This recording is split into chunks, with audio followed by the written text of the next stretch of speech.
వర్షాలతో విజయనగరం జిల్లాలో వాగులు వంకలు పొంగి పొరలుతున్నాయి. జిల్లాలోని రిజర్వాయర్లకు భారీగా వరద వచ్చి చేరుతోంది. దీంతో దిగువకు నీటిని విడుదల చేస్తున్నారు. భారీ వరదలతో లోతట్టు ప్రాంత ప్రజలు అప్రమత్తంగా ఉండాలని అధికారులు సూచిస్తున్నారు. అనేక ప్రాంతాల్లో రోడ్లపై వరద నీరు ఏరులై పారుతోంది. తాటిపూడి, వెంగళరాయ సాగర్, తోటపల్లి, ఆంధ్ర ప్రాజెక్టులకు భారీగా వరద నీరు చేరుతోంది. మరింత సమాచారం తాటిపూడి రిజర్వాయర్ నుంచి మా ప్రతినిధి నాయుడు అందిస్తారు. మంతా తుఫాను ప్రభావంతో విజయనగరం జిల్లా వ్యాప్తంగా కూడా భారీ వర్షాలు అయితే కురుస్తున్నాయి. ఈ నేపథ్యంలో లోతట్టు ప్రాంతాలు కూడా జలమయమయ్యాయి. వాగులు వంకలు అయితే పొర్లి పరుతున్న పరిస్థితుంది. మరో పక్క ఏదైతే రిజర్వాయర్లు ఉన్నాయో వాటి ఇండుకొండల జలకాలు అయితే ఒట్టి పడుతున్నాయి. కొన్ని రిజర్వాయర్లు అయితే ప్రమాదకర స్థాయిలో నీటి మట్టాలు పెరగడంతో దిగువకైతే నీరుని విడిచిపెడుతున్నారు. అలాగే లోతట్టు ప్రాంతాలను కూడా అలర్ట్ చేస్తున్నారు. ఏదైతే నదీ పర్యావరణ ప్రాంతాలు ఉన్న ఆ గ్రామాలను కూడా ఇప్పటికే అధికారులు అయితే అలర్ట్ చేశారు. ప్రస్తుతం మనం తాటిపూడి రిజర్వాయర్ వద్ద ఉన్నాం. ఇక్కడైతే గరిష్ట నీటి మట్టానికి వరద నీరు చేరుకోవడంతో ఒకసారిగా తాటిపూడి గేట్లు 4 గేట్లను కూడా ఎత్తి వరద నీటిని దిగువ ప్రాంతానికి వదిలారు. దీంతో ఒకసారిగా వరద నీరు ప్రవహిస్తున్న తీరు మనం చూడొచ్చు. ఎంత ఉధృతంగా ప్రవహిస్తుందో వరద నీరు. ఈ కోస్తనే నదికి చేరకుండా ఈ నీరు ప్రవహించి బంగాళాఖాతంలో కలుస్తుంటుంది. ఈ నేపథ్యంలో ఏదైతే నదీ పరివాహక ప్రాంతాలు గ్రామాలు ఉన్నాయో వాటిని ఇప్పటికే ప్రజలను అయితే అలర్ట్ చేశారు. అలాగే పంట చేలు మునిగిపోకుండా కూడా అధికారులు అయితే అవసరమైన విధంగా అయితే చర్యలు తీసుకున్నారు.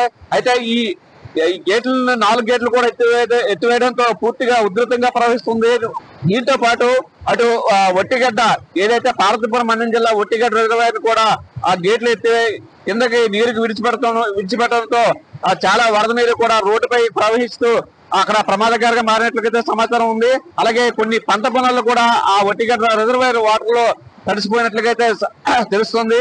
ఈ నేపథ్యంలో అయితే అధికారులు అయితే ఇప్పటికే ప్రజలను అలర్ట్ చేశారు. అయితే వరద నీరు ఒక్కసారిగా భారీ స్థాయిలో గరిష్టంగా పెరగడంతో ఒకసారిగా కిందకి వదలవలసి వచ్చిన పరిస్థితి ఉంది. ఈ నేపథ్యంలో ఆ నది దిగువ ప్రాంతాలు ఏవో ఉన్నాయో అక్కడ పంట చేలు చాలా వరకు మునిగిపోతున్నాయి. అలాగే గ్రామాల్లో కూడా నీరు వచ్చే పరిస్థితులు ఉన్న నేపథ్యంలో ఇప్పటికే గుర్తించిన గ్రామాలను లోతట్టు ప్రాంతాలను వారిని అక్కడ ఖాళీ చేయించి ఆ పునరావాస కేంద్రాలకు తరలించారు. ప్రస్తుతం అయితే నీటి మట్టాలు భారీ స్థాయిలో పెరగడంతో దిగువకైతే వరద నీటిని వదులుతున్నారు.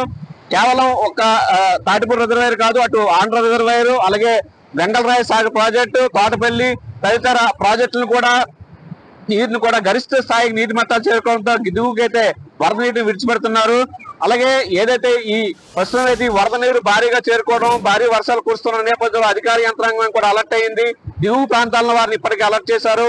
ఏదైతే 61 గ్రామాలను లోతట్టు ప్రాంతాలను గుర్తించి వారిని ఇప్పటికే పునరావాస కేంద్రాలకు తరలించారు. ఇప్పుడు తుఫాను తీరం దాటంతో భారీగా వర్షాలు పడుతున్నాయి. ఎడతెరపు లేకుండా వర్షాలు పడుతుండటంతో కొన్ని చోట్ల అయితే అత్యధిక వర్షపాతం నమోదవుతుంది. ఈ నేపథ్యంలో వరద నీటిని దిగువ ప్రాంతాలకు విడిచిపెట్టుతున్నారు. ఈ నేపథ్యంలో దిగువ ప్రాంతాలు ఏమవుతుందో ఆ ప్రజలైతే అలర్ట్ గా ఉండాలని ఇప్పటికే అధికారులు అయితే యంత్రం చేశారు. చూడాలి మరి ఇంకా భారీ వర్షాలు కురిస్తే కనుక ఈ వరద నీరు ఇంకా భారీగా ప్రవహించి లోతట్టు ప్రాంతాలు జలమయ్యే పరిస్థితి ఉన్నట్లు కనిపిస్తుంది. ఇది ఇక్కడ తాజా పరిస్థితి. కెమెరామెన్ శ్రీనివాస్, నాయుడు, 10 టీవీ, విజయనగరం జిల్లా నుంచి.